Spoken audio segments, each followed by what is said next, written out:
আজকে আমরা আলোচনা করব ময়মনসিংহ বোর্ড 2024-এ আসা এমন একটি প্রশ্ন নিয়ে যেখানে উদ্দীপকে দেওয়া আছে পি সমান 66 ডেসিমাল এবং কিউ সমান 2b হেক্সাডেসিমাল। অর্থাৎ পি এবং কিউ এর দুটি মান দেওয়া আছে, পি এর মান ডেসিমালে 66 এবং কিউ এর মান হেক্সাডেসিমালে 2b। ক নং প্রশ্নে দেওয়া আছে রেডিক্স পয়েন্ট কি। খ নং প্রশ্ন ন্যান্ড গেট দিয়ে অর গেট তৈরি করে ব্যাখ্যা করো। এবং গ নং প্রশ্ন যেটি উদ্দীপকের সাথে সম্পর্কযুক্ত, অর্থাৎ উদ্দীপক থেকে যেটার আনসার দিতে হবে পি এর মান 102 এন হলে এন এর মান নির্ণয় করো। গ নং প্রশ্ন 2 এর পরিপূরকের সাহায্যে minus P decimal plus minus Q decimal নির্ণয় করো। এর অর্থাৎ ঋণাত্মক পি এবং ঋণাত্মক কিউ এর মান যোগ করে দেখাও। অর্থাৎ পি এর নেগেটিভ মান এবং কিউ এর নেগেটিভ মান এবং উভয়টি হবে ডেসিমালে, সেটাকে যোগ করে দেখাতে হবে। তো আমরা দেখি কিভাবে এই প্রশ্নগুলোর সমাধান দেব। হচ্ছে রেডিক্স পয়েন্ট। কোনো সংখ্যা পদ্ধতিতে পূর্ণ সংখ্যা অংশ এবং ভগ্নাংশ অংশকে আলাদা করার জন্য যে চিহ্ন ব্যবহৃত হয় তাকে রেডিক্স পয়েন্ট বলে। উদাহরণস্বরূপ আমরা একটি বাইনারি সংখ্যাকে এখানে দেখিয়েছি যে বাইনারি সংখ্যার দুটি অংশ রয়েছে, বাম পাশের অংশ হচ্ছে পূর্ণ অংশ এবং ডান পাশের অংশ হচ্ছে ভগ্নাংশ। অর্থাৎ পূর্ণ অংশ এবং ভগ্নাংশকে আলাদা করার জন্য এই যে ছোট চিহ্নটি ব্যবহৃত হয়েছে, যাতে আমরা ডেসিমেলে দশমিক চিহ্ন হিসাবেও বলে থাকি, এটাকে মূলত রেডিক্স পয়েন্ট বলা হয়।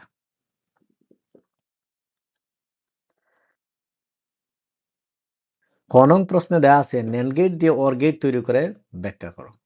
অর্থাৎ ন্যান্ড গেট দিয়ে অর গেট তৈরি করতে হবে। তো ন্যান্ড গেট হলো সার্বজনীন গেট। আমরা জানি সার্বজনীন গেট হচ্ছে যে গেট দিয়ে সকল মৌলিক গেট বাস্তবায়ন করা যায় তাকেই সার্বজনীন গেট বলা হয়। এক্ষেত্রে অর গেট হচ্ছে একটি মৌলিক গেট, তাই আমরা ন্যান্ড গেট দিয়ে অর গেট বাস্তবায়ন করতে পারবো বা তৈরি করতে পারবো। তো অর গেটের বুলিয়ান প্রকাশটি হচ্ছে ওয়াই ইকুয়াল এ প্লাস বি। অর্থাৎ অর গেটের আউটপুট হয় সর্বদাই তার ইনপুট সমূহের যোগফলের সমান। সেক্ষেত্রে ইনপুট যদি এ এবং বি হয় তাহলে আউটপুট হচ্ছে এ প্লাস বি। এই অর গেটের আউটপুটকে যদি আমরা একটু কৌশল করে লিখি, সেক্ষেত্রে আমরা লিখতে পারবো এ প্লাস বি ডাবল প্রাইম। যেহেতু আমরা জানি এ ডাবল প্রাইম ইকুয়াল এ, তাই আমরা এ প্লাস বি ডাবল প্রাইম সমান হবে এ প্লাস বি। মানের যেহেতু কোনো পরিবর্তন আসবে না, এটা সমান হবে এ প্লাস বি। মানের যেহেতু কোনো ধরনের পরিবর্তন আসে না, সেক্ষেত্রে আমরা একটু কৌশল করে এখানে এটা লিখতে পারি। এখন যদি আমরা এই এ প্লাস বি ডাবল প্রাইমের উপরের যে প্রাইমটি রয়েছে, ওই প্রাইমটিকে যদি কিছুক্ষণের জন্য আমাদের চিন্তার বাইরে রাখি, সেক্ষেত্রে সমীকরণটি দাঁড়াবে A plus B whole prime. আমরা ডি মর্গ্যানের সূত্র থেকে জানি A plus B whole prime সমান হচ্ছে A prime into B prime. সেক্ষেত্রে সমীকরণটি দাঁড়াবে A prime into B prime whole prime. যেহেতু আমাদের এই যে কিছুক্ষণের জন্য মানসিক চিন্তার থেকে বাদ দেয়া প্রাইমটি আমরা এখানে যদি বসিয়ে দেই, তাহলে আমাদের টোটাল সমীকরণটি হবে A prime into B prime whole prime. এই ছিল সমীকরণ। অর্থাৎ এ প্লাস বি একটি অর গেটের সমীকরণকে ন্যান্ডের সাহায্যে যদি আমরা প্রকাশ করতে যাই, কৌশলগতভাবে আমরা এইভাবে লিখতে পারি ওয়াই সমান এ প্লাস বি থেকে A prime into B prime whole prime. এই জায়গা থেকে, এই সমীকরণ থেকে যদি আমরা একটি সার্কিট বা লজিক সার্কিট ডায়াগ্রাম অঙ্কন করি, সেক্ষেত্রে প্রথমে আমাদেরকে এ প্রাইমটি তৈরি করে নিতে হবে। অর্থাৎ এ প্রাইমের জন্য একটি ন্যান্ড গেট নিতে হবে, বি প্রাইমের জন্য আরও একটি ন্যান্ড গেট নিতে হবে এবং এই উভয়ের ন্যান্ড গেটকে তৃতীয়, যেহেতু উপরে সবার উপরে আরেকটি প্রাইম রয়েছে, তৃতীয় আরেকটি ন্যান্ড গেটের মাধ্যমে চালনা করতে হবে। তো আমরা প্রথমে একটি ন্যান্ড গেট নিব। আমরা প্রথমেই একটি ন্যান্ড গেট নিলাম, যে ন্যান্ড গেটের ইনপুট হচ্ছে এ। অর্থাৎ ইনপুট একই রাখার উদ্দেশ্য হচ্ছে ইনপুট এদিক দিয়েও এ হবে, সেম ইনপুট যদি এইখানেও এ হয়, তাহলে এই ন্যান্ড গেটের আউটপুট হবে এ ইন্টু এ প্রাইম। যেহেতু আমরা জানি এ ইন্টু এ সমান হচ্ছে এ ইন্টু এ প্রাইম সমান হচ্ছে এ প্রাইম। অর্থাৎ এ ইন্টু এ সমান এই এ ইন্টু এ সমান এ।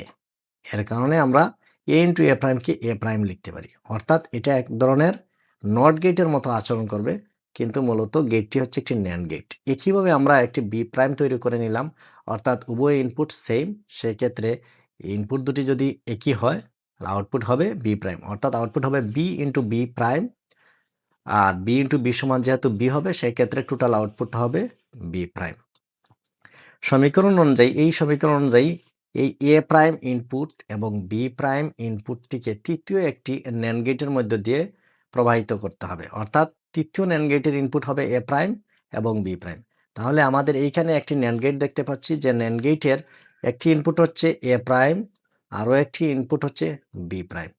এ প্রাইম এবং বি প্রাইম যদি একটি ন্যান্ড গেটের ইনপুট হিসেবে ব্যবহৃত হয়, তাহলে আমরা জানি ন্যান্ড গেটের ইনপুট হবে সর্বদাই তার ইনপুট দ্বয়ের গুণফলের প্রাইমের সমান, অথবা ইনপুট দ্বয়ের গুণফলকে নট গেট দিয়ে প্রবাহিত করলে যে আউটপুট পাওয়া যায় তার সমান। অর্থাৎ এ প্রাইম ইন্টু বি প্রাইম, দুটি ইনপুটের গুণফলের প্রাইম। প্রাইম মানে উপরে বা বার বলা যায়, উপরে একটা টান দিলেই এই টানের মানে আমরা একটা প্রাইম যদি বলে থাকি, আসলে এটা একটি নট গেটের আউটপুট। অর্থাৎ এই গেট দুটিকে, অর্থাৎ এই ইনপুট দুটিকে যদি একটি নট গেটের মধ্যে দিয়ে চালনা করা হয়, তাহলে যে অবস্থা দাঁড়ায় এই রেখা বা বার দ্বারা তাই বোঝায়। সেক্ষেত্রে আমাদের আউটপুট হবে A prime into B prime whole prime. অর্থাৎ এই সমীকরণের হুবহু এই সমীকরণের আউটপুটটাই হচ্ছে এই জায়গায় পাওয়া যাবে, অর্থাৎ এই জায়গা থেকে এই সমীকরণের আউটপুটটা পাওয়া যাবে। তাহলে আমরা বুঝলাম, যদি কোনো ন্যান্ড গেট দিয়ে অর গেট তৈরি করতে হয়, সেক্ষেত্রে এরকম একটি কৌশল অবলম্বন করে একটি সমীকরণ তৈরি করে নিতে হবে এবং সমীকরণ অনুযায়ী গেটগুলো অঙ্কন করে রাখতে হবে। মনে রাখতে হবে এ প্রাইম একটি নট গেটের মতো হলেও মূলত এটি ন্যান্ড গেট দিয়েই অঙ্কন করতে হবে। আর ন্যান্ড গেট দিয়ে নট গেটের মতো আচরণ করাতে গেলে, অর্থাৎ একটা ন্যান্ড গেট যদি একটি নট গেটের মতো আচরণ করতে হয়, সেক্ষেত্রে ইনপুট অবশ্য সেম হতে হবে, যেরকম এই চিত্রের মধ্যে দেখা যাচ্ছে। একইভাবে বি, উভয় ইনপুট হতে হবে বি, সেক্ষেত্রে আউটপুট হবে বি ইন্টু বি প্রাইম। আর মূলত যেহেতু আমরা জানি বি ইন্টু বি সমান বি, বা এ ইন্টু এ সমান এ, সেক্ষেত্রে আউটপুট হবে বি প্রাইম, এই জায়গার আউটপুট হবে এ প্রাইম। গ নং প্রশ্নে আমরা দেখতে পাচ্ছি পি এর মান 102 এন হলে এন এর মান নির্ণয় করো। এক্ষেত্রে উদ্দীপকে আমরা দেখেছি পি এর মান 66 ডেসিমাল। তো যদি পি এর মান 66 ডেসিমাল হয়, তাহলে আমরা পি এর মান এই প্রশ্ন অনুযায়ী 102 এন হলে এন এর মান নির্ণয় করতে হবে। অর্থাৎ এই সংখ্যাটি আসলে প্রকৃতভাবে কোন সংখ্যা, অর্থাৎ এটা কি অক্টাল নাকি হেক্সাডেসিমাল নাকি বাইনারি, এই অংশে আমরা বের করে দেবে। যেহেতু আমরা 102 দেখতে চাই, নিঃসন্দেহে এটা বাইনারি না, অক্টাল অথবা হেক্সাডেসিমাল যে কোনো দুটি সংখ্যার মধ্যে একটি হতেই পারে। এই এন বা এই এন এর মান যদি আমরা 8 হয়, সেক্ষেত্রে এটা হবে অক্টাল সংখ্যা। এন এর মান যদি 16 বা 16 হয়, সেক্ষেত্রে এটার মান হবে এই সংখ্যাটি হবে হেক্সাডেসিমাল সংখ্যা। তাহলে এটা আমরা কিভাবে বের করব? দেয়া আছে পি সমান 66 ডেসিমাল। এটা আমাদের উদ্দীপকে দেয়াই আছে যে আসলে পি এর মান ছিল 66, যা ডেসিমেল বা দশমিক সংখ্যা। আবার পি এর মান 102 এন। এই ক্ষেত্রে এই এন এর মান বের করার জন্য আমাদেরকে কি করতে হবে? এই 102 সংখ্যাটিকে আমরা আসলে টোটাল ডেসিমেলে কনভার্ট করে নিতে হবে। যেহেতু আমরা জানি পি এর মান ডেসিমেলে ছিল। তো ডেসিমেলে কনভার্ট করতে গেলে আমাদের কি করতে হবে? তো 102 এন সমান, আমরা জানি কোনো সংখ্যাকে, অর্থাৎ অক্টাল কিংবা হেক্সাডেসিমাল কিংবা বাইনারি সংখ্যার থেকে ডেসিমালে যেতে গেলে ওই সংখ্যার প্রতিটি সংখ্যার সাথে তার বেস বা ভিত্তি দ্বারা গুণ করতে হয়। এই নিয়মেই এটাকে কনভার্ট করতে হয়। তো এখানে যেহেতু 102 এন দেয়া আছে, সেক্ষেত্রে প্রথম সংখ্যাটি এই যে 1, এই প্রথম সংখ্যাটি এন 1, এটা আমরা লিখব প্রথমে। অর্থাৎ এই একটাকে এই জায়গায় আমরা লিখে দিলাম, তার সাথে গুণ দিতে হবে তার পাওয়ার বা বৃত্তি। এই যে বৃত্তিটা, দুঃখিত, বৃত্তিটাকে গুণ দিতে হবে। তো এই বৃত্তিটাকে গুণ দিয়ে তার সেই সাথে তার একটা যে পাওয়ার আছে, অর্থাৎ এন এর পাওয়ার যেখানে 2 হলো বা স্কোয়ার যেটাই আমরা বলি না কেন, এটা কোথা থেকে আসে? এটা মূলত এই সংখ্যাগুলোর অবস্থান থেকে আসে। অর্থাৎ 102 এর 2 হচ্ছে 0 নং অবস্থানে আছে, 0 হচ্ছে 1 নম্বর অবস্থানে আছে, তারপরে 1 হচ্ছে 2 নং অবস্থানে আছে। তাহলে 1 এর সাথে যে n এর গুণ বা তার বেস বা বৃত্তির গুণ আছে, তার পাওয়ার হবে, অর্থাৎ তার অবস্থান হবে 2। 2 নং যেতে অবস্থান আছে। পরবর্তী সংখ্যায় যেতে গেলে আমরা একটা যোগ সাইন দিয়ে যাব, অর্থাৎ পরবর্তী সংখ্যার সাথে আমরা যোগ দিয়ে যাব। তো পরবর্তী সংখ্যা ছিল 0, সেক্ষেত্রে এই পরবর্তী সংখ্যা আমরা 0 বসাইলাম। 0 এর সাথে একইভাবে আবার গুণ দিতে হবে n, অর্থাৎ তার বেস বা বৃত্তিকে গুণ দিতে হবে, তার পাওয়ার হবে সর্বদা ওই সংখ্যার অবস্থান। যেহেতু 0 এর অবস্থান 1, তাই n এর এইখানে পাওয়ার হচ্ছে 1। যোগ হচ্ছে পরবর্তী সংখ্যা, যোগ পরবর্তী সংখ্যা হচ্ছে ২। এই ২ সংখ্যাটিকে আমরা এইখানে বসিয়ে দিলাম। তার সাথে অবশ্য তার বেস বা ভিত্তি গুণ দিতে হবে। গুণ দিলাম, গুণ দেওয়ার পরে তার পাওয়ারটা দিতে হবে ওই সংখ্যার অবস্থান। ওই সংখ্যার অবস্থান ছিল ০ অবস্থানে, অতএব এই অবস্থান দিলাম ০। এতটুকু সাজালেই আমাদের কাজ শেষ। পরবর্তী অংশটুকুর মধ্যে আমরা শুধুমাত্র যোগ বিয়োগে বা এই যে ক্যালকুলেশনের কাজ যেটা রয়েছে ওই ক্যালকুলেশনের কাজটি করব। তো এই জায়গায় আমরা দেখতে পাচ্ছি প্রথম 1 গুণ n স্কয়ার, সেক্ষেত্রে আমরা লিখতে পারি n স্কয়ার যেহেতু n এর সাথে ১ গুণ অথবা যেকোনো সংখ্যার সাথে ১ গুণ দিলে ওইটা কোনো পরিবর্তন আসে না। আর ০ র সাথে যেকোনো সংখ্যা গুণ দিলে এটা ০ হয়, এটা আমরা বীজগণিতিক নিয়মে অবশ্য জানি। সেক্ষেত্রে আমরা লিখলাম ০ যোগ এই যোগ হচ্ছে এই যোগ হচ্ছে ২ এর সাথে n এর পাওয়ার হচ্ছে ০। যেহেতু n এর পাওয়ার না, কোনো কিছুর পাওয়ার যদি ০ হয় তার মান হয় ১, সেক্ষেত্রে ২ একে ২, আমরা সরাসরি এই জায়গায় ২ বসিয়ে দিলাম। তাহলে টোটাল সমীকরণটি দাঁড়াবে n স্কয়ার প্লাস 2, অর্থাৎ আমরা পেলাম যে এইখানে n স্কয়ার প্লাস 2, এই n স্কয়ার প্লাস 2 টা হচ্ছে ১০২, n সমান এর মান। কিন্তু আমরা এইভাবেও জানি যে p এর মান যেহেতু ১০২ n, আবার p এর মান দেয়া আছে 66 ডেসিমাল। তার মানে এই p এর মান যা আসবে এই মান হচ্ছে মূলত ৬৬ ডেসিমাল সংখ্যা, ৬৬ বা 66। তো এই কারণে এখানে বলা আছে শর্তমতে n স্কয়ার প্লাস 2 সমান হচ্ছে ৬৬ বা 66। তো এইখানে n স্কয়ার প্লাস 2 হচ্ছে এই ১০২ এর মান, যে ১০২ এর মান হচ্ছে মূলত p এর মান, আবার p এর মান ডেসিমাল হচ্ছে 66, সেই হিসাবে আমরা বলতে পারি যে n স্কয়ার প্লাস 2 সমান হচ্ছে 66। তো পরবর্তীতে আমরা বা n স্কয়ার সমান এই n স্কয়ারটা জায়গায় রাখলাম এবং 66 এর এই সমানের ডান দিকে আমরা ২ কে বিয়োগ দিয়ে ওই পাশে নিয়ে গেলাম। যেহেতু আমরা জানি সমানের বাম পাশ থেকে অর্থাৎ ইকুয়াল সিম্বলের বাম পাশ থেকে ডান পাশে কোনো সংখ্যা নিতে গেলে তার সাইন অবশ্য পরিবর্তিত হয়, অর্থাৎ যোগ থাকলে বিয়োগ হয়, বিয়োগ থাকলে যোগ হয়। এর জন্য আমরা 66 মাইনাস 2 লিখছি। পরবর্তীতে আমরা লিখছি n স্কয়ার সমান 64, যেহেতু ৬৬ থেকে ২ বাদ দিলে ৬৪ সংখ্যাটাই থাকে, এর কারণে n স্কয়ার সমান 64 বা n সমান √64। এটা আমরা বীজগাণিতিক নিয়মে আমরা আগের থেকেই জানি। যখন তার এইখানে যদি কোনো স্কয়ার থাকে তাহলে এই স্কয়ারটাকে উঠিয়ে যদি শুধুমাত্র n এর মান বা x এর মান বা p, q যেকোনো কিছুই থাকুক তার মান বের করতে গেলে এটার উপরে একটি রুট সাইন দিতে হয়। আর রুট সাইন দিলেই আমরা প্রকৃত সংখ্যা পেয়ে থাকি। বা n সমান 8, এটা হচ্ছে ৬৪, রুট মান হচ্ছে 8, সুতরাং n এর মান 8। অর্থাৎ আমরা বুঝতে পেলাম যে মূলত p এর মান যে ১০২, n হলে n এর মান নির্ণয় করে, আসলে এই n এর মানটা হচ্ছে ৮। n এর মান যদি ৮ হয় অর্থাৎ বেস বা ভিত্তি যদি ৮ হয় তাহলে সংখ্যাটি হবে অক্টাল সংখ্যা। অর্থাৎ এই সংখ্যাটি আসলে টোটাল অক্টাল সংখ্যা ছিল, কিন্তু এই অক্টাল সংখ্যা বের করার জন্য আমাদেরকে কি করতে হয়েছে? প্রথমত এই সংখ্যাটিকে ডেসিমেলে কনভার্ট করা হয়েছে এবং ডেসিমাল সংখ্যার সাথে তার ডেসিমাল ভ্যালুর যখন তুলনা করছি, অর্থাৎ এই যে সংখ্যাটির ডেসিমাল সংখ্যাটা ছিল n স্কয়ার প্লাস 2 এবং আগের থেকে উদ্দীপকে যে তোমাদের ডেসিমাল ভ্যালু দেওয়া আছে 66, এইটা সমান যখন আমরা n স্কয়ার প্লাস 2 এর সমান যখন 66 পেয়েছি, তখন সেটাকে সরল করে আমরা n এর মান বের করতে পারছি। n এর মান ৮, আর n এর মান যদি ৮ হয় তাহলে বেস বা ভিত্তি হবে ৮। একটি সংখ্যার বেস বা ভিত্তি ৮ হলে সংখ্যাটি নিঃসন্দেহে অক্টাল, এটা আমরা বলতে পারি। তো পরবর্তী প্রশ্নে আমরা যাই। পরবর্তী প্রশ্নের সলিউশনটা আমরা দেখব। ঘ নং প্রশ্ন, যেটি ৪ মার্কের। ২ এর পরিপূরকের সাহায্যে -p10, অর্থাৎ -p টা হচ্ছে একটা ডেসিমাল সংখ্যা প্লাস -q টা হচ্ছে একটা ডেসিমাল সংখ্যা, এটা নির্ণয় করতে হবে।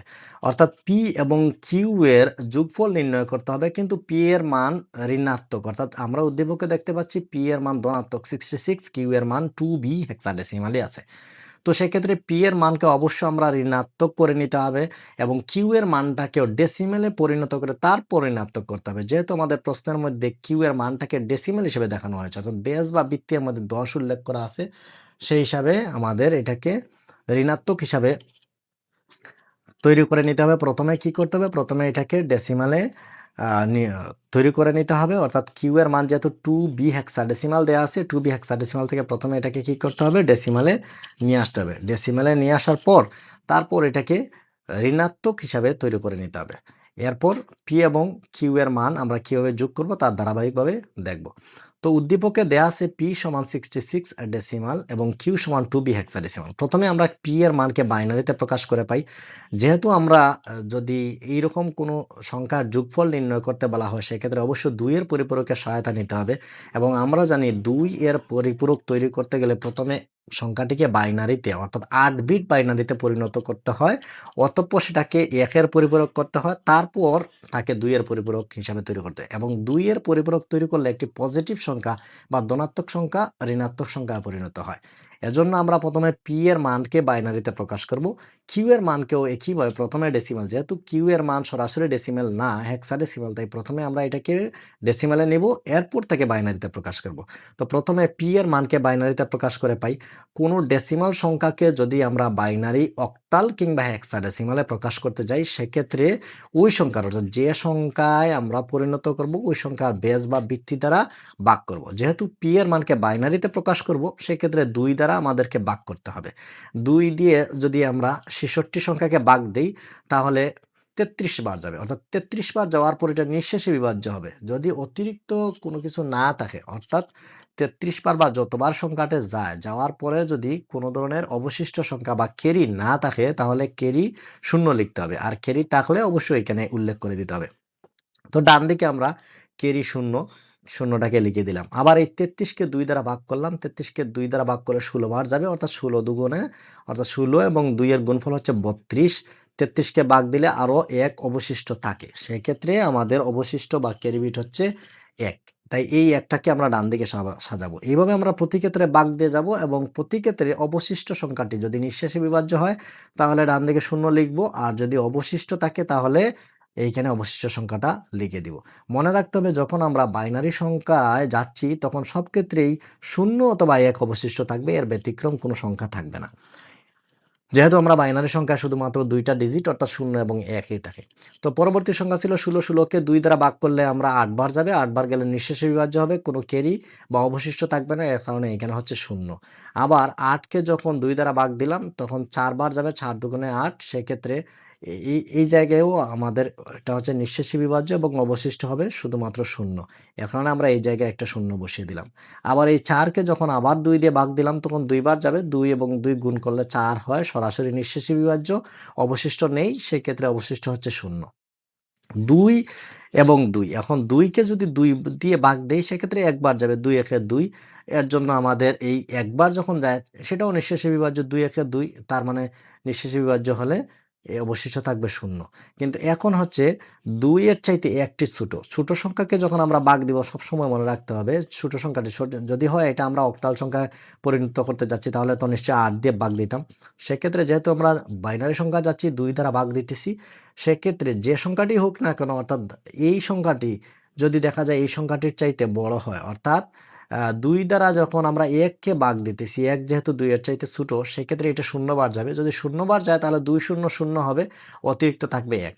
অর্থাৎ একটা সহজ ট্রিক্স হচ্ছে, যখনই এই সংখ্যাটি থেকে এই সংখ্যাটি ছোট হবে, তখন নিচে অটোমেটিক্যালি আমরা 0 লিখে দিয়ে এই সংখ্যাটিকে উঠিয়ে এই জায়গায় যদি আমরা নিয়ে আসি, অর্থাৎ এই সংখ্যাটিকে যদি আমরা এই জায়গায় নিয়ে আসি, তাহলে অটোমেটিক্যালি আমাদের কাঙ্ক্ষিত ফলাফল পেয়ে যাব।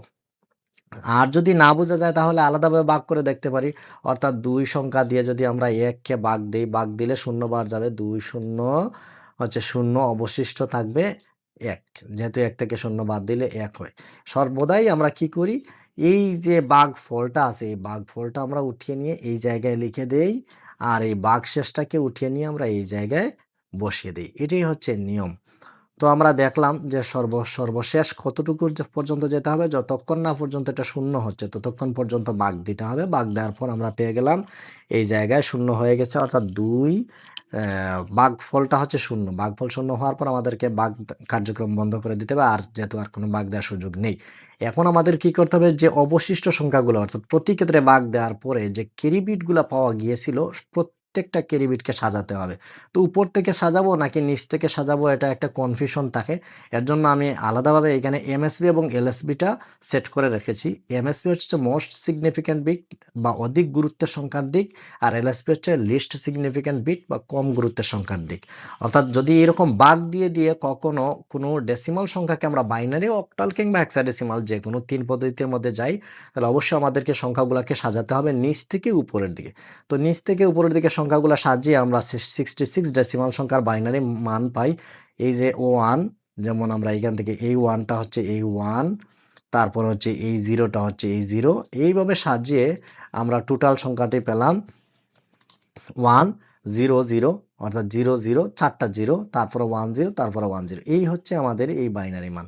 কিন্তু এই সংখ্যাগুলো যদি গুনি, তাহলে আমরা এখানে পাবো 1 2 3 4 5 6 7টা 7টা সংখ্যা পাই। যেহেতু আমাদেরকে এখানে যোগ করতে হবে এবং বোঝাই যাচ্ছে পি এর মান ঋণাত্মক, কিউ এর মান ঋণাত্মক এবং এটা ২ এর পরিপূরকের সাহায্যে আমাদের যোগের কাজটা সম্পন্ন করতে হবে। অতএব বাইনারি সংখ্যাগুলোকে অবশ্যই ৮ বিট পরিণত করতে হবে। ৮ বিটে পরিণত করতে গেলে আমরা এইখানে একটা শূন্য অতিরিক্ত এড করে দিয়েছি। এই শূন্যটাকে ভিন্ন একটি কালারে উপস্থাপন করা হয়েছে যাতে বোঝা যায় বাম পাশে আমরা অতিরিক্ত একটি শূন্য এড করে এটাকে শুধুমাত্র ৮ বিটে পরিণত করেছি। এটাই বলা হয়েছে বা 66 ডেসিমাল সংখ্যা সমান ০, ১ তারপর ৪ টা শূন্য ১ শূন্য। এটা মূলত ৮ বিটে পরিণত করার জন্য বাম পাশে একটা অতিরিক্ত শূন্য এড করা হয়েছে।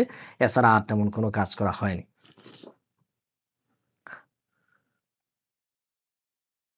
তো এবার কিউ এর মানকে প্রথমে দশমিকে অতঃপর বাইনারিতে প্রকাশ করে পাই। যেহেতু আমরা আগের থেকে বলছিলাম কিউ এর মানটি হেক্সাডেসিমেলে ছিল তাই প্রথমে তাকে আমরা ডেসিমেলে নিয়ে আসতে হবে। তো ডেসিমেলে কেন নিয়ে আসতে হবে? প্রশ্নের মধ্যে যেহেতু কিউ এর মান ডেসিমেলে দেওয়া ছিল এর জন্য প্রথমে আমাদের কি করতে হবে?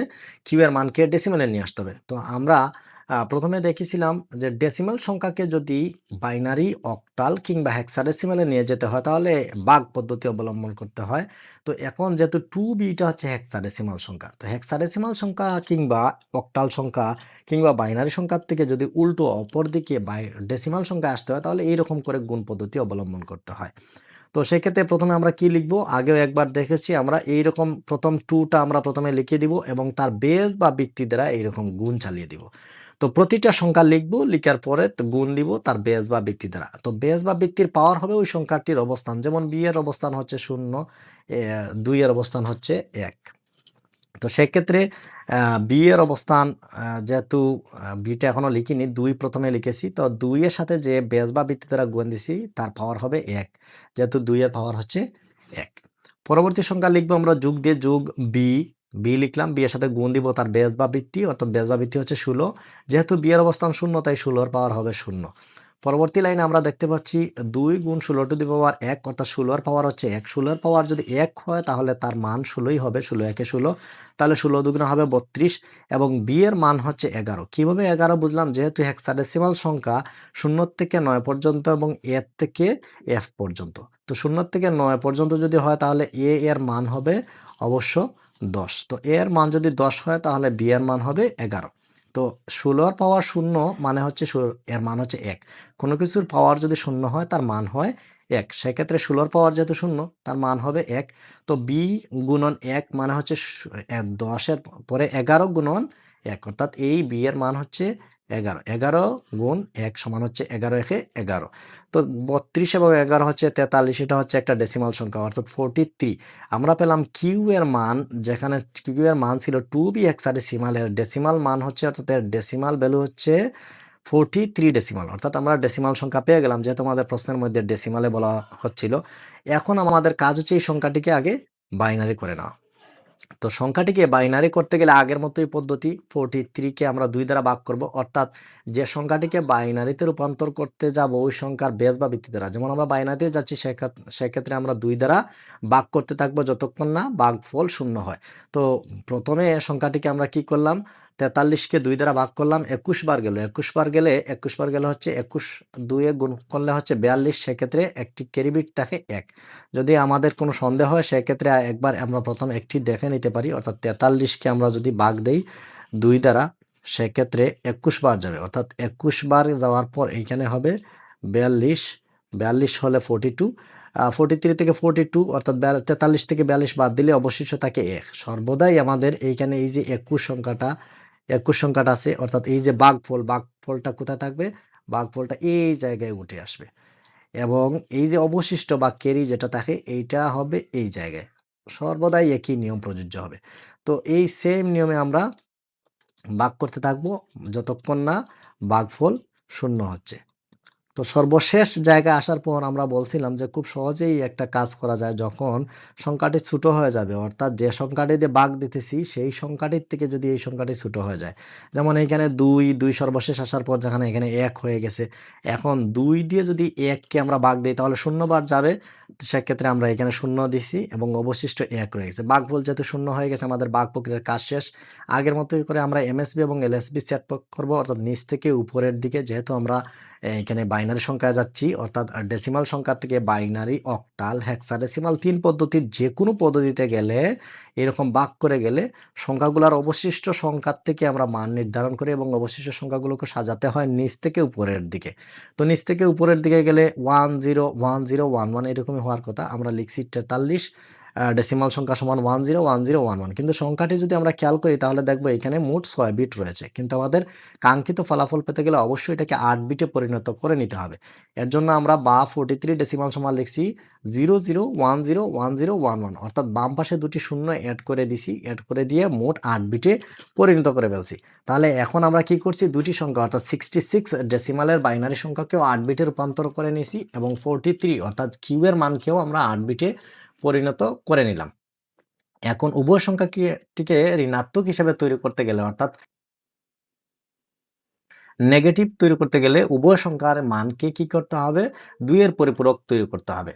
যেহেতু পি ও কিউ এর মান ঋণাত্মক, তাই উভয়ের মানকে 2 এর পরিপূরকে পরিণত করে যোগ করে পাই 66 ডেসিমাল সমান আমরা এই সংখ্যাটি পেয়েছিলাম এর একের পরিপূরক। একের পরিপূরক বলতে আমরা বুঝি যে সংখ্যাটি যেভাবে আছে ঠিক তার বিপরীত, অর্থাৎ 0 থাকলে 1, 1 থাকলে 0। তো এই কারণে এটার একের পরিপূরক হচ্ছে প্রথম সংখ্যাটি যেহেতু 0 ছিল, প্রথম সংখ্যাটি হবে 1, পরবর্তী সংখ্যাটি যেহেতু 1 ছিল, পরবর্তী সংখ্যা হবে 0। এইভাবে আমরা একটা সংখ্যা যদি 0 থাকে তাহলে তাকে আমরা 1 লিখব, যদি 1 থাকে তাহলে আমরা 0 লিখব। এটাকে আমরা 1 এর পরিপূরক বা নিগেশন বা বিপরীতকরণ বলি। এবং এই 1 এর পরিপূরকের সাথে যদি অতিরিক্ত একটি 1 যোগ করি তাহলে আমরা 2 এর পরিপূরক পেয়ে যাব। তো 2 এর পরিপূরকে আমরা একটি 1 অতিরিক্ত যোগ করি, বাইনারিতে 1 এবং 1 যোগ করলে হয় 0, হাতে থাকে বা ক্যারি থাকে 1। তো ক্যারি যদি 1 থাকে তাহলে এই শূন্যের সাথে ক্যারি 1 যোগ করলে সেটা হবে 1। আর কোনো ক্যারি না থাকার কারণে এই একটা সরাসরি এই জায়গায় বসে পড়বে, এই একটা সরাসরি এই জায়গায় বসিয়ে দিলাম, এই একটি সরাসরি এই জায়গায় বসিয়ে দিলাম, এই 1 কেও সরাসরি এই জায়গায় বসিয়ে দিলাম, 0 কে সরাসরি বসিয়ে দিলাম এবং সর্বশেষ 1 কে এই জায়গায় বসিয়ে দিলাম। তাহলে 2 এর পরিপূরক দাঁড়ালো 1 0 1 1 1 1 1 0। অর্থাৎ 2 এর পরিপূরক বলতে বোঝাচ্ছে আগে যে মানটি ছিল 66 ডেসিমাল, কিন্তু এখন এই মানটি হচ্ছে -66 ডেসিমাল। অর্থাৎ এই মানটির মান হচ্ছে মূলত -66, যা অতএব -66 সমান 1 0, তারপরে 1 1 1 1 1 0। 2 এর পরিপূরক করার পরে একটি ধনাত্মক সংখ্যা আর ঋণাত্মক সংখ্যায় পরিণত হয়। যেহেতু আমাদের প্রশ্নের মধ্যে -p ছিল, তাই আমরা 66 সংখ্যাটিকে ঋণাত্মক হিসাবে তৈরি করে নিলাম। একইভাবে 43, অর্থাৎ যেহেতু কিউ এর যে মানটি ছিল, কিউ এর মানকেও আমরা, কিউ এর মান ছিল 43 ডেসিমাল, এটার একটা বাইনারি আমরা তৈরি করে নিয়েছিলাম। বাইনারির জন্য আমরা 1 এর পরিপূরক তৈরি করে নেব। আগের মতোই 1 এর পরিপূরক তৈরি করার জন্য প্রত্যেকটা সংখ্যাকে বিপরীত করতে হবে, অর্থাৎ 0 থাকলে 1, 1 থাকলে 0 বসিয়ে দিতে হবে, তাহলে সরাসরি 1 এর পরিপূরক তৈরি হয়ে যাবে। সেক্ষেত্রে আমরা প্রথম ছিল 0 0, আমরা 1 1 এইভাবে বসিয়ে দিয়েছি, অর্থাৎ 1 থাকলে 0, 0 থাকলে 1। 1 এর পরিপূরক যখন তৈরি হয়ে গেল তখন তার সাথে আমরা অতিরিক্ত একটি 1 যদি আমরা যোগ করি তাহলে আমরা 2 এর পরিপূরক পেয়ে যাব, অর্থাৎ সংখ্যাটির ঋণাত্মক মান আমরা পেয়ে যাব। তো 0 এর সাথে 1 যোগ করলে 1 হয়, যেহেতু হাতে কোনো সংখ্যা নেই বা ক্যারি কোনো সংখ্যা নেই, সেক্ষেত্রে বাকি সংখ্যাগুলো আমরা বসিয়ে দিব। 0 থাকলে 0, 1 থাকলে 1, যেভাবে আছে ওইভাবে বসিয়ে দিলাম। এই সংখ্যাটি হচ্ছে 2 এর পরিপূরক, অর্থাৎ 43 পজিটিভ সংখ্যা আর এটা হচ্ছে 43 নেগেটিভ সংখ্যা, অর্থাৎ -43 সমান 1 1 0 1 0 1 0 1। এই হচ্ছে আমরা পি এবং কিউ এর দুটির বাইনারি মানের ঋণাত্মক মান তৈরি করে নিলাম। এখন যদি দুইটি ঋণাত্মক মানকে আমরা যোগ করে দেই তাহলে আমাদের কাঙ্ক্ষিত ফলাফল আমরা পেয়ে যাব। এখন -66 সমান, যেহেতু আমরা জানি, আগের বার আমরা জেনে আসছি বা -66 এর মান আমরা বের করে নিয়ে আসছি 1 0 1 1 1 1 1 0 এবং -43 এর একটি বাইনারি মান বের করে নিয়ে আসছি। এই দুইটি মান যদি আমরা যোগ করে দেই তাহলে ডেসিমালে -66 -43 সমান আমরা জানি -109 হওয়ার কথা। তো বাইনারিতে যখন আসবো যোগ করার পরে দেখা গেল যে 0 এবং 1 যোগ করলে হবে 1, কোনো ক্যারি নাই। 1 এবং 0 যোগ করলে হচ্ছে 1, কোনো ক্যারি নাই। 1 এবং 1 যোগ করলে হচ্ছে 0, কিন্তু এখানে একটা ক্যারি রয়েছে। এই ক্যারির সাথে পরবর্তী সংখ্যা যোগ করতে হবে। পরবর্তী সংখ্যা এখানে 2টা 1 এবং 0 এবং ক্যারি বিট হচ্ছে 1। তাহলে 1 এবং 1 যোগ করলে হবে আবার 0, হাতে থাকবে পুনরায় 1। ওই পুনরায় 1 এর সাথে আবার এইখানে 2টা 1 রয়েছে, তাহলে ক্যারি 1 এর সাথে মোট 3টা 1। তো বাইনারি সংখ্যায় 3টা 1 যোগ করলে যোগফল হয় 1 এবং হাতে থাকে 1 বা ক্যারি থাকে 1। সেক্ষেত্রে আমরা যোগফল বসিয়ে দিলাম 1 এবং ক্যারি আমাদের থাকলো 1। ওই ক্যারি 1 এর সাথে এই জায়গায় দেখা যাচ্ছে আমরা 1 এবং 0 রয়েছে। 0 এর সাথে যেহেতু 1 এর যোগ করলে 1 ই হওয়ার কথা, কিন্তু ক্যারি 1 সাথে যোগ করলে আবারও যোগফল হবে 0, হাতে থাকবে 1। তো এই হাতে একের সাথে এই যে 0 এবং 1 এর যে যোগফল সাধারণত 1 হওয়ার কথা, কিন্তু কেরি 1 যোগ করলে আবার হবে যোগফল 0, হাতে থাকবে 1। যখন হাতে 1 থাকবে তখন পরবর্তী সর্বশেষ লাইনে এসে এখানে 3টা 1 হয়ে যাচ্ছে।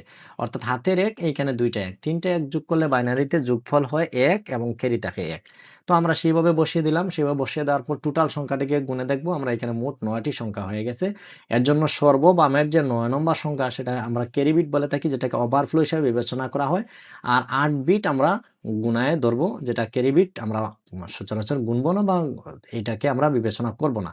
তো বিবেচনাধীন সংখ্যাটা হচ্ছে এই জায়গার যে 8টি সংখ্যা। তো এর কারণে আমাদের লেখা হয়েছে ক্যারি বিট বিবেচনা করা হয় না। সুতরাং ক্যারি বিট বাদে ফলাফল হবে এই 100100111, অর্থাৎ এই ক্যারি বিট বাদ দিয়ে এই ফলাফল হবে এই সংখ্যাটি। আবার চিহ্ন বিট 1 হওয়ায় ফলাফল ঋণাত্মক হবে। যেহেতু চিহ্ন বিট অর্থাৎ এই যে 8 নম্বর সংখ্যাটি হচ্ছে 1, তাই ফলাফল হচ্ছে ঋণাত্মক। অতএব সংখ্যাটি আবার 2 এর পরিপূরক করলে প্রকৃত ফলাফল পাওয়া যাবে। যদি এরকম যোগ করার পর কোনো সংখ্যার চিহ্ন বিট 1 হয়ে যায়, অর্থাৎ ঋণাত্মক হয়ে যায়, সেক্ষেত্রে আমাদের কাজ হবে পুনরায় তাকে 2 এর পরিপূরক তৈরি করা। যেহেতু আমরা অলরেডি জানি যে 2 এর পরিপূরক কিভাবে তৈরি করতে হয়। প্রথমে সংখ্যাটিকে 1 এর পরিপূরক করতে হবে, অর্থাৎ সংখ্যাটি যেভাবে আছে ঠিক তার বিপরীত করে দিতে হবে। 0 থাকলে 1 এবং 1 থাকলে 0 করে দিতে হবে। প্রথম সংখ্যাটি ছিল 1, আমরা এখানে 0 করে দিছি। 2টি সংখ্যা ছিল, পরবর্তীতে 0, 0, আমরা এখানে 1, 1 করেছি। বোঝার সুবিধার্থে আমরা কালারটা ম্যাচিং করে দিয়েছি যাতে বোঝা যায় কোন সংখ্যাটাকে কিভাবে আমরা বিপরীত করে নিয়েছি। তো 1 এর পরিপূরক যখন তৈরি করে নিলাম তখন তার সাথে অতিরিক্ত একটি 1 যোগ করলে 2 এর পরিপূরক পাওয়া যাবে। 2 এর পরিপূরক পাওয়া গেলেই প্রকৃত সংখ্যা পাওয়া যাবে। তো 0 এর সাথে 1 যোগ করলে 1, এখানে কোনো ক্যারি নাই। আর যেহেতু কোনো ক্যারি নাই, পরবর্তী সংখ্যাগুলো অ্যাজ ইউজুয়াল যেভাবে আছে ওইভাবে বসে পড়বে। 0, 0, 1 এর সাথে 1, এই 1 এর 1, এই 0 এর 0, এই 1, এই 1 এর সাথে 1, 0 এর 0। অর্থাৎ 2 এর পরিপূরকের করার পরে সংখ্যাটি দাঁড়ায় 1, 1, 0, 1, 1, 0, 1। সুতরাং -p প্লাস -q ডেসিমাল সমান 0, 1, 1, 0, 1, 1, 0, 1 বা 0, 1, 1, 0, 1, 1, 0, 1, যা ডেসিমেলে -109। এইটাই ছিল তার যোগফল। এই সংখ্যাটি হচ্ছে ডেসিমেল 109 এর সমান। কিন্তু আমরা যদি এইখানেই রেজাল্টটা রেখে দিতাম তাহলে 109 এর সমান হতো না। বিধায় আমাদের পুনরায় সংখ্যাটি, যেহেতু চিহ্ন বিট 1, পুনরায় সংখ্যাটিকে আরও একবার 2 এর পরিপূরক হিসেবে তৈরি করে নিতে হবে। 2 এর পরিপূরক তৈরি করলে প্রকৃত সংখ্যাটি পাওয়া যাবে। এই ছিল আজকের মতোই। ধন্যবাদ সবাইকে। আল্লাহ হাফেজ।